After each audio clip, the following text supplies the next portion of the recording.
This lecture is from Chapter 3.2. It's the first part of Chapter 3.2, and in this section we'll be learning about measurement units and conversions. Base units we will use in our chemistry class. Technically, the SI base unit for mass is kilograms, but for us, mass, we're going to be measuring this in grams. Length will be measured in meters.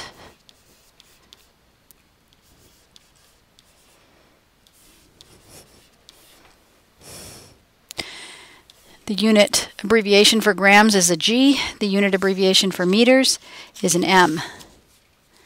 The volume we'll be measuring in liters.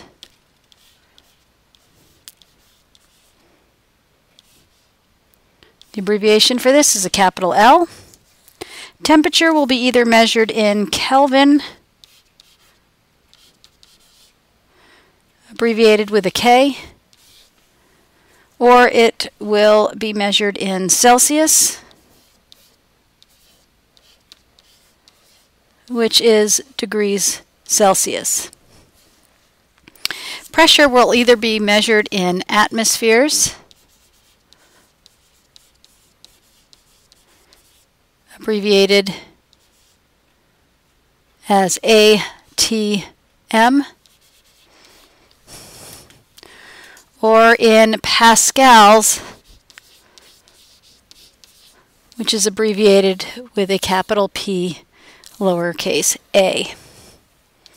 You can see here that there are 3 thermometers, each measuring temperature but in a different scale. On the left, you'll see the Kelvin scale thermometer. In the middle, the Celsius, and on the right, the Fahrenheit. We will not be using Fahrenheit this year. We will be measuring directly in Celsius, but oftentimes we're going to need to express temperatures in the Kelvin scale. Please notice here that the 0 degrees Celsius temperature on the middle thermometer is equivalent to 273 on the Kelvin scale. Those are equivalent temperatures. That corresponds, of course, to the freezing point of water. The boiling point of water on the Celsius scale is 100 degrees Celsius. On the Kelvin scale, it's 373 degrees Celsius. Note that it's 100 degrees difference on the Kelvin scale between melting and boiling point, and it's a 100-degree difference between melting and boiling point on the Celsius scale. What this means is that the size of the Celsius degree is the same as the size of the Kelvin degree. It's just the 0 point that is different from the Celsius to the Kelvin scale. On the Kelvin scale, 0 is what we call absolute 0. This next slide, 1 Kelvin degree is the same thing as 1 Celsius degree. The 0 point is different. 0 degrees on the Celsius scale is the temperature at which water freezes. 0 degrees Kelvin is the temperature at which all molecular motion ceases. We call this absolute 0. And 0 degrees Fahrenheit, just as an FYI, is the temperature that salt water freezes at.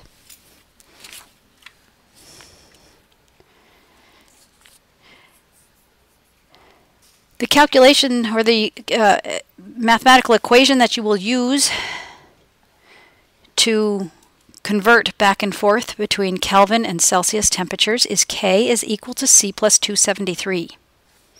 K stands for Kelvin, C stands for Celsius. So let's try our first example, converting 57 degrees to Kelvin.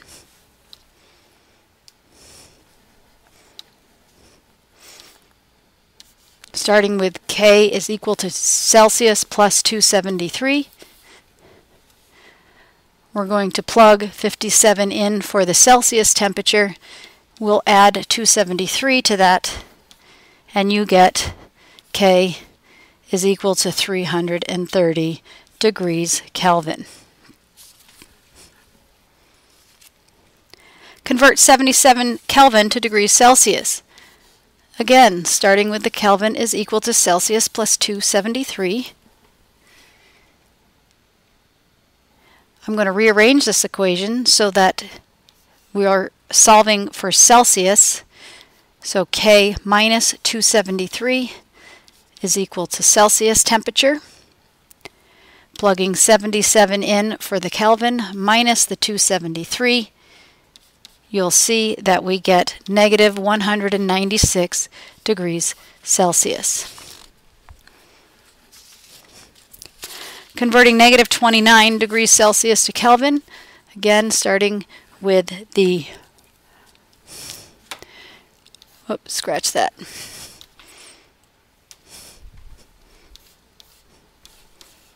Kelvin is equal to Celsius plus 273. Substituting in negative 29 for the Celsius temperature, Kelvin is equal to 244 Kelvin. Notice the convention of when reporting temperatures in the Kelvin scale, typically a degrees symbol is not used. The question is, can a Kelvin temperature ever be a negative number? Can a Kelvin temperature ever be below zero? And the answer is no. Only Celsius temperatures can be below zero. Metric prefixes. This is just a sampling of metric prefixes that you'll need to use in our class this year. Kilo. Kilo has the abbreviation of K. Centi has the abbreviation of C. Milli, M. Micro is a Greek letter mu, looks like a U with a little tail in front of it. And nano is a lowercase n. The space here in the middle is because this is for your base unit of either meters, liters, or grams. So essentially, if you have one of these, 1 meter, 1 liter, or 1 gram, it will be equal to 100 centimeters, which of course is the same thing as 10 squared. 1 meter is the equivalent to 1,000 milliliters, which is 1,000 is the same thing as 10 to the third. A micro is a millionth. There are 1 million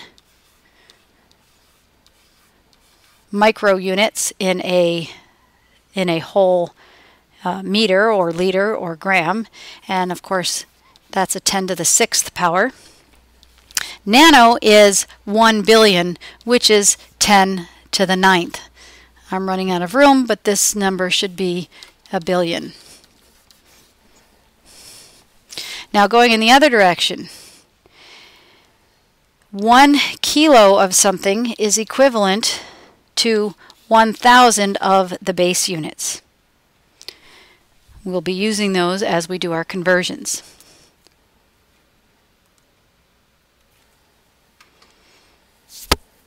Special note about volume units. You can see here on this cube, each one of these blocks represents a 1 cubic centimeter. So if you line up 10 of these centimeters on each side, this distance right here is 1 decimeter. This is 1 decimeter, and this is 1 decimeter. So 1 cubic decimeter is equivalent to 1 liter. But what's going to be the most useful to you is this information right here. 1 cubic centimeter is equivalent to 1 milliliter. This will be important, and we will use this a number of times. Okay, converting. This is how you're going to convert. I'm going to teach you how to convert metric values. Converting 2 liters to milliliters. Start with the number you're given. In this case, it's 2 liters. You will set up what is called a conversion fraction. To do that, you will multiply your 2 liters measurement by a fraction. And in this fraction, right now, all I have is the multiplication sign here and the fraction bar here. And we need to decide what numbers go on the top and the bottom. We're trying to get rid of this liters unit To get rid of it, mathematically, we'll put it in the denominator of our fraction. The unit we're trying to convert to is milliliters, so I'm going to put milliliters in my numerator. Once I figure out where the units have to go, well, that's when I'm going to figure out what numbers go in the numerator and the denominator. And you ask yourself, which of these two units is bigger, a liter or a milliliter? Well, hopefully you know that 1 liter is bigger than a milliliter, so you put the 1 next to the bigger unit. Well, then you ask yourself, well, how many milliliters are there in 1 liter? And you should know that there are 1,000 milliliters in 1 liter. You'll see that the liters will cancel, and now your math in your calculator is 2 times 1,000, which is 2,000. And the unit that did not cancel is milliliters, so that becomes your final converted answer. Converting 0.080 meters to micrometers. Start with the number you're given, 0.080 meters. Set up a conversion fraction, which means you'll multiply by a fraction bar. You're trying to get rid of your meters unit, so immediately put that unit in the denominator. You're trying to convert to micrometers. And you'll need to train yourself to understand which of these two units is bigger, 1 meter or 1 micrometer. 1 meter is bigger, so we're going to put the 0 next to that unit.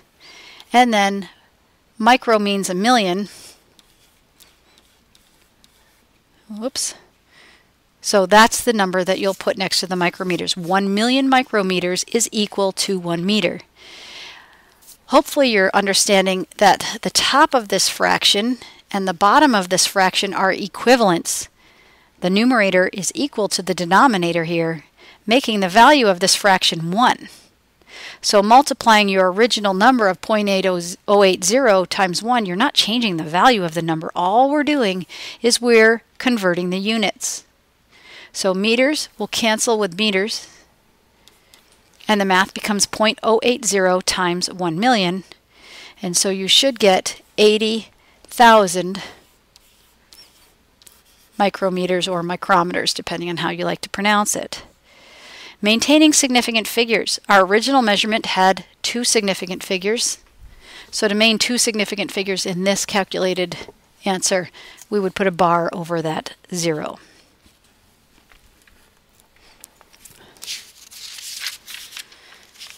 Converting 9.57 times 10 to the negative 8 millimeters to nanometers. Start with the number you're given, 9.57 times 10 to the negative 8 millimeters. Set up a conversion fraction. Put millimeters unit in the denominator because that's what we're trying to cancel. Now this is an interesting scenario because we're converting millimeters to nanometers. We're not going to our base unit. So one way that you can show this is to first convert your millimeters into meters. Then you'll have to set up a second conversion fraction where you get rid of your meters by putting it in the, because this unit here will now cancel with this unit over here. And then we're trying to go to nanometers, so that's what we'll put up in the numerator of the second fraction. So going back to our first fraction, which is bigger, a meter or a millimeter? 1 meter is bigger, so I'm going to put the 1 next to the bigger unit. There are 1,000 millimeters in 1 meter, so that's an equivalent fraction. And if I left the problem here and let my millimeters cancel, I'd be left with a unit of meters. But we're trying to go to nanometers, so hence we need another fraction. Meters will cancel with meters, leaving us with nanometers, but without numbers here, we're not done.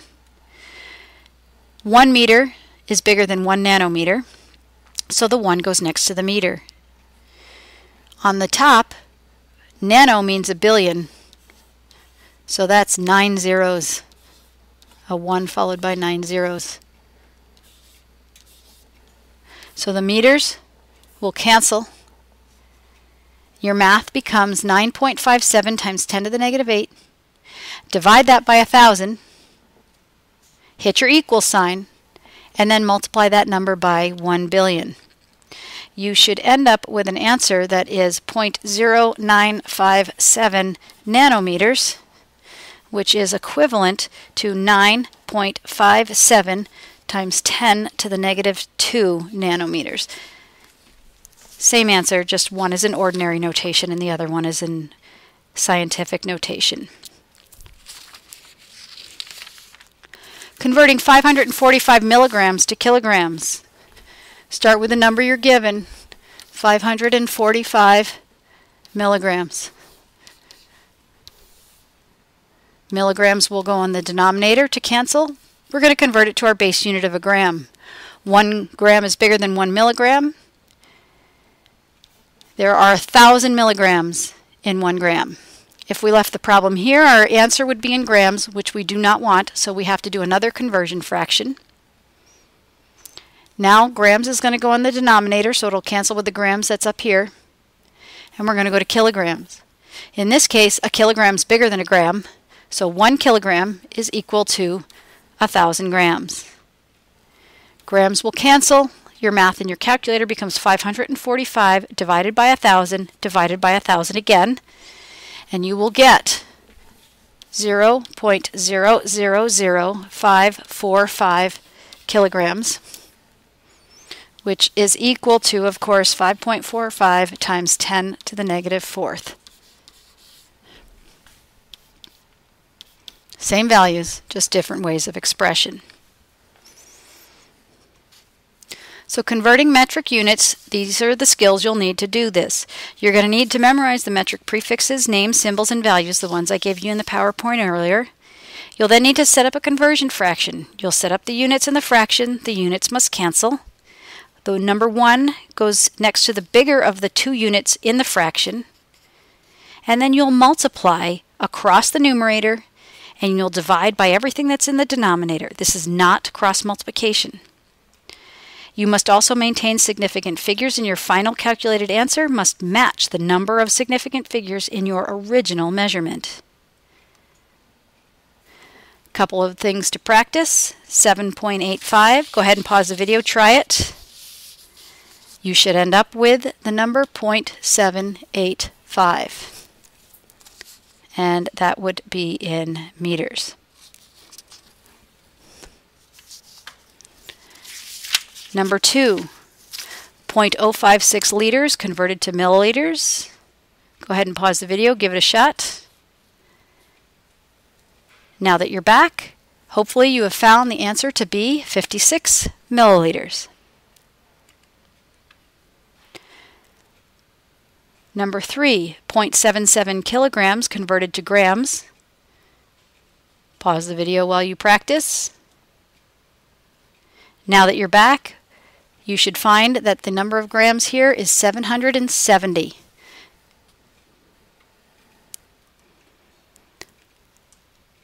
Number 4, 0.96 milligrams. Convert that to micrograms. If you're stuck, this is the hint I can give you. This is a 2-fraction conversion. Once you've tried this problem, hopefully you've discovered that the answer is 960 micrograms. 0.0067, when properly converted to nanometers, again, a 2-fraction conversion, works out to be 6,700 nanometers. Ask your teacher for an additional practice worksheet, and hopefully this helped you understand metric conversions and temperature conversions.